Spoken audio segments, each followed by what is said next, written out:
It was an ordinary afternoon in Gulf Breeze, Florida, on a quiet suburban street. A married couple, as many do, were arguing, but today it was different. A voice was heard saying, "What was that? He just shot me. He just shot him." 4 gunshots rang out. The local police received 3,911 calls from the Turner's house on September 8, 2021. This was the final call, and it would reveal something tragic. The sound of gunshots was not a mistake. It was the brutal murder of 34-year-old Colin James Turner. When officers arrived at the scene, they found Colin's wife, 34-year-old Bree Turner, the only adult in the house. It was clear she had played a role in what happened, but the question remained, why? What led Bree to shoot her husband while he was on the phone with the police? The situation was complicated by a troubled marriage, children caught in the middle, and conflicting stories that ultimately ended in murder. Gulf Breeze is known for its picturesque views, excellent schools, and tranquil atmosphere. It should have been an idyllic setting for a family, but like many others, this family carried with it hidden strife. It was an ordinary Wednesday afternoon, the last of summer, when the police were called to the Turner residence. This wasn't the first call they'd received from the house that day, but it would be the last. Fatal. Upon arrival, officers had to climb under the door to enter Colin Turner's garage, now a crime scene. Inside, they found Colin's body, lifeless and covered in blood. A 911 dispatcher had heard the gunshots on the call, followed by Colin's silence, prompting the police to rush to the scene. The dispatcher had unknowingly listened to a murder unfold in real time. As police searched the property, they discovered a gun hidden behind a toaster in the kitchen. The murder occurred in the heart of the home, with the weapon concealed in a domestic space and the victim locked in the garage. Meanwhile, the children were just across the street. 2 of them, Bree and Colin's children, aged 4 and 3, along with Bree's 12-year-old daughter from a previous relationship. When police found Bree on a neighbor's porch with her daughter, she seemed distraught but calm. She told her daughter everything would be fine and that she was sorry. When questioned, Bree admitted to shooting Colin. "I shot him because he was going to take my children," she said. Her behavior was erratic, fluctuating between confusion and remorse. At first, Bree didn't seem to understand that Colin was dead. "I tried to help, but he was dead," she said, later acknowledging the irreversible consequence of her actions. "My kids don't have a dad or a mom. No, and it's my fault. I'm a murderer." Despite her apparent guilt, Bree's emotions were unstable. She oscillated between denial and regret, suggesting that maybe Colin wasn't dead and wondering why the ambulance hadn't arrived sooner. But it was clear, Colin had died, and it was at his wife's hands. Bree knew she had done something horribly wrong, but why? How had the seemingly ordinary afternoon spiraled into such a tragedy? Bree Turner, born in May 1987, graduated from East Mississippi Community College in 2012 at the age of 25. She joined the Navy, where she met Colin Turner, a Georgia native who was also 34 and served in the U.S. Marine Corps. They seemed like a perfect match, but beneath the surface, their relationship was deeply troubled, and that afternoon it would end in a violent and heartbreaking tragedy. Colin rose through the ranks to the position of gunnery sergeant before receiving a medical discharge due to a traumatic brain injury. Afterward, he became a stay-at-home dad, caring for his and Bree's children. Meanwhile, Bree continued her career in the Navy, serving as a leading petty officer at Naval Air Station Pensacola. Although the situation could have left Colin feeling resentful of his wife's career success, while he stayed home with the kids, he instead focused on his own growth. He kept busy by pursuing further education, studying for an online degree in electrical engineering, and had even been accepted into a master's program. Colin had been accepted into a program at Johns Hopkins University, and he proudly listed on his Facebook profile that he was set to begin his studies there in January 2022. Tragically, that day would never come. Little is known about what initially brought Colin and Bree together, or what they shared in common beyond their service in the Navy. Both had children from previous relationships, but they were dedicated to building a life together, welcoming their first child in 2017 and their second in 2018. However, in recent times, their relationship seemed to take a turn for the worse. Colin had recently tagged Bree in a post, signaling that there were signs of tension. Colin had recently shared a Facebook meme that read, "Fun fact, the majority of archaeologists are women due to their natural ability to dig up the past." Meanwhile, Bree had been using Facebook to seek advice on divorce attorneys, writing that it would likely be an ugly contested divorce involving children and property. Something had gone terribly wrong between the couple, so wrong that their relationship ended in tragedy.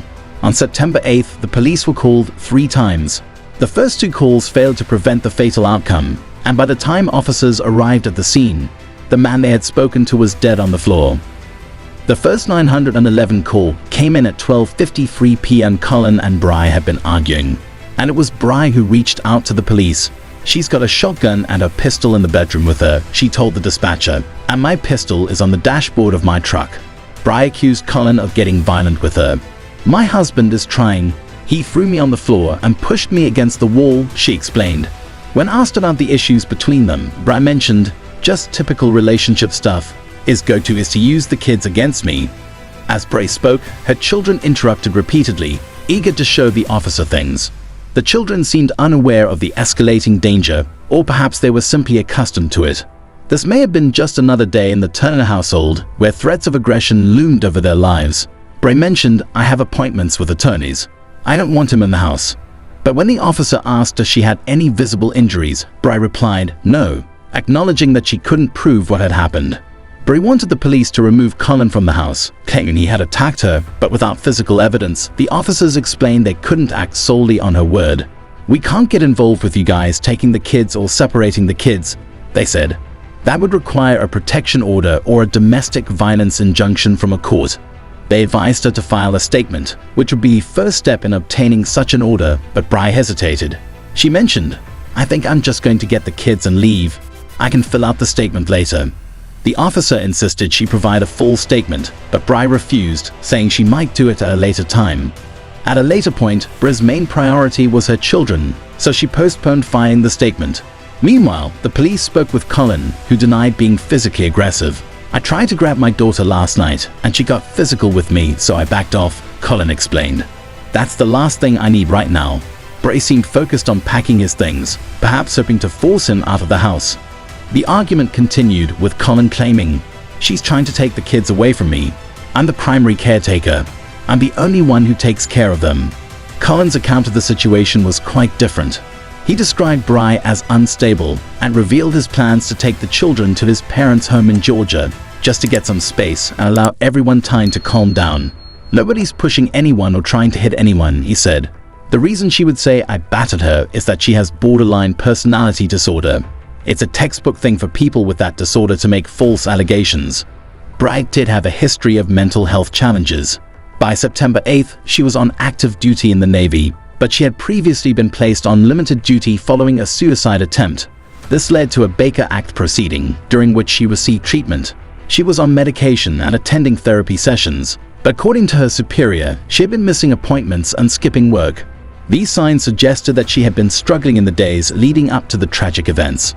Colin insisted that he was doing his best to de-escalate the situation, and he made a statement to that effect, which he signed. Despite the conflicting accounts, the police made it clear they weren't going to intervene. "We can't stop you from being violent with each other. You're married," they explained. At the time, the officers couldn't have known how tragically ironic their words would become. After leaving Colin and Bri to their dispute, they left the scene. But by 5:00 p.m., the situation would take a far darker turn. Another call came in, but this time it was Colin reaching out. He told the dispatcher the same thing, that they were having a heated argument. "My wife won't let me in the house," he explained. "She's got mental health issues. I was trying to leave for Georgia to get a break for me and the kids. Earlier today, she called you guys, and I was talking to you, but she took my photo ID, all my access to money, and everything, then took the kids inside and locked me out." The situation was escalating. Now Bri was messing with Colin's property. "She got mad that I turned off the Wi-Fi last night, so she put my laptop through the dishwasher. That was kind of the last straw. She locked me out of the house right after the police left." When the officer spoke to Bri again, she repeated her claims that Colin had been abusive and was trying to take her children. She also mentioned that Colin had gone over her head and contacted her superiors in the Navy. "He's been in contact with my command," she said, referencing allegations of emotional abuse.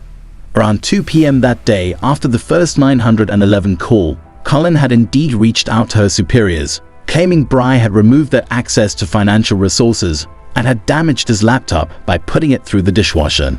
He described the conversation with her superiors as calm, saying it was just a general casual discussion. Nothing escalated or screamed, just a reasonable conversation in his view. The Navy, however, considered Bree's actions to be a form of emotional abuse, defining it as such when a spouse removes financial access or damages personal property. When Bree's commanders asked Cullen if he felt safe at home with her, he said he did. They then contacted Bree, who denied the allegations and insisted Cullen was lying. When asked the same questions, Bree told them she didn't feel safe at home with Cullen, but her story to the police was different.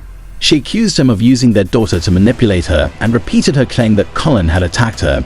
However, without any physical evidence, the police had no grounds to take action. If it turns physical at any point, somebody's going to have to go to jail, the officer told her. State law requires it. If there's evidence, somebody will go to jail. I don't know if it will be you or her. But the officers couldn't have known how tragically their words would come to pass. They left, hoping that the couple would reconcile for the sake of their children. But they couldn't have been more wrong. Just an hour later, at 6:22 p.m., Cullen called 911 again, and this time the situation was even more serious. "You guys have been out to my house twice today," he told the dispatcher. "The last time the officers talked my wife into letting me in, but then she locked me in the garage. When I tried to get back inside, she tried to break my arm and lock the door behind me." What began as a day of escalating domestic arguments ended in a fatal shooting. The autopsy report confirmed that Cullen was shot in the back, suggesting an unprovoked attack. "Is there any doubt in your mind whatsoever that the wounds on Cullen Turner's back are entrance wounds?" the medical examiner was asked. "I have no doubt whatsoever," was the response. Despite Bree's claims that Cullen had been manipulating and abusing her, the police knew she was the one responsible for his death. After locking him in the garage, she had no intention of letting him escape when she came at him with a gun. With the details already clear, the police needed to understand why it had happened, so they got Brian for an interview.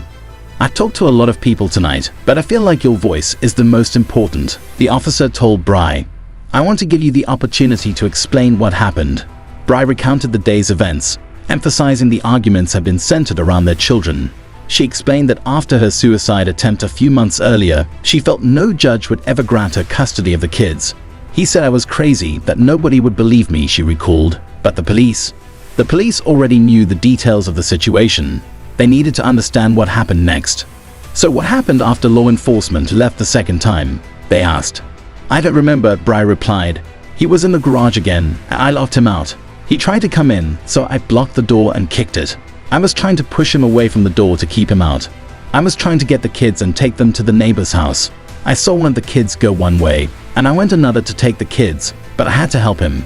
Bree's account was fragmented and unclear, leaving the police with more questions than answers. During the heated argument, Bree shot her husband, and she knew exactly what had happened.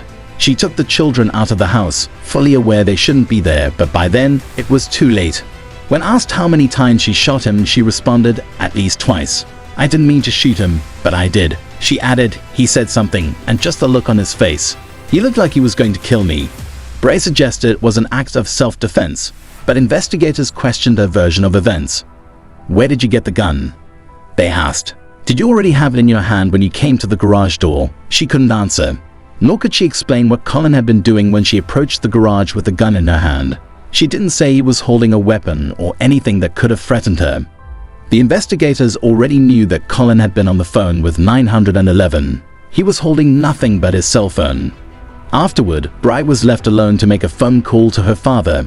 "I mean, I have to believe there was a reason," her father said. "People don't just shoot others without a reason." "Was he threatening you?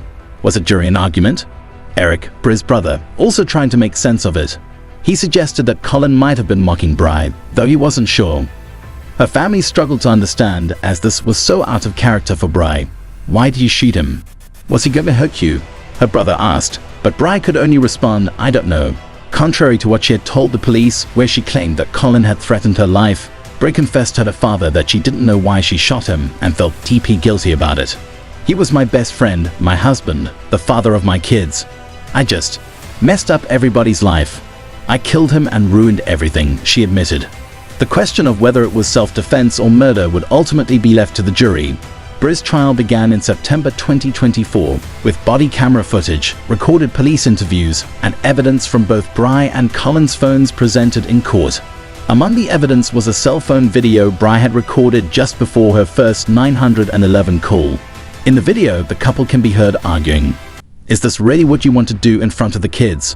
Bry said, "I want you to leave the house, or I can take them, but I don't want you around them at all." Colin responded, "Then leave. I don't trust you with the kids." Bry accused him of being emotionally unstable, referencing his traumatic brain injury that had led to his discharge from the Marines, something her defense claimed might have contributed to his irrational behavior. However, the jury was also presented with texts from Bry's former partner, the father of her 12-year-old daughter, who testified that Colin had reached out to him at 12:55 p.m., just before the fatal incident. On the day Colin was killed, around the same time Bry was recording a cell phone video, Colin confided, "Hey man, Bry's losing it. She ran my laptop through the dishwasher last night because I turned off the Wi-Fi. I'm planning to leave with the kids, but she's already told me she'll press charges if I take Kylie. I don't know what you can do legally, but I wanted to give you a heads up." When Bry's ex responded with sympathy, Colin explained that Bry was spiraling, making poor choices. At 6:09 p.m., just 13 minutes before the shooting, Colin said, "It's going to get worse before it gets better. She's always told her stories about you, and I thought you were the problem. But now I think she's crazy as hell, probably did the same stuff to you." Bry's ex continued communicating with her current husband in real time while Colin was locked in the garage. After that, he stopped responding. However, after the shooting, Bray called her ex and told him to come get their daughter. He asked, "Why do I need to come get her?" To which she replied, "I just shot Colin." He asked why, and she responded, "I don't know." Bray's behavior toward her husband had been increasingly erratic. She had cut him off financially, forcing him to seek support from the Navy. The night before, she had destroyed his laptop and locked him in the garage. This was the latest in a long string of irrational actions. His shock during the 911 call showed that he could not have predicted she would kill him. Bry originally planned to testify at her trial with an expert witness who would argue that she suffered from PTSD and spousal abuse. But after consulting with her attorneys for almost an hour, she decided against it. The only defense witness was Bry's brother, Eric. He testified that he had been on the phone with Bry during the tragic events of September 8th and nearly heard the shooting itself. When asked about what he heard during the physical altercation, he described, "I heard things banging, my nieces and nephews crying and yelling, my sister saying she was being hit, Colin yelling, and then I wouldn't know how to describe it. Things hitting the ground or things being hit, like bumped or slammed. Just noises of things being hit," Eric explained. "And she told you Colin was hitting her, is that right? You didn't know what was actually happening since you couldn't see it, correct?" Eric had only heard the altercation, not witnessed it. He was relying on his sister's account of events. The question continued, "Did Bry ever mention a gun to you?" "Yes," Eric said. "Towards the end of the call, she said she was getting a gun to protect the kids. I told her to leave, that he wouldn't hurt them. She said he would kill them. And that's when the call ended." However, Eric had not mentioned the gun in his earlier police interviews. The prosecution used this inconsistency to undermine his credibility, and it was enough to sway the jury's opinion. After 4 hours of deliberation, Bry was found guilty of first-degree murder. The jury concluded that her decision to kill her husband was premeditated, not an act of self-defense. She had shot him in the back. Because he was threatening to take her children, this was considered murder.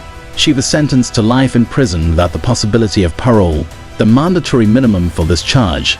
Her daughter now lives with her ex-husband, and Colin and Bry's children continue to grow up without either of their parents. Could the police have stepped in sooner? Could this tragic outcome have been prevented? We may never know. What are your thoughts on this heartbreaking story? Share your opinions in the comments below. Until next time, stay safe, keep up with our channel, and we'll see you soon.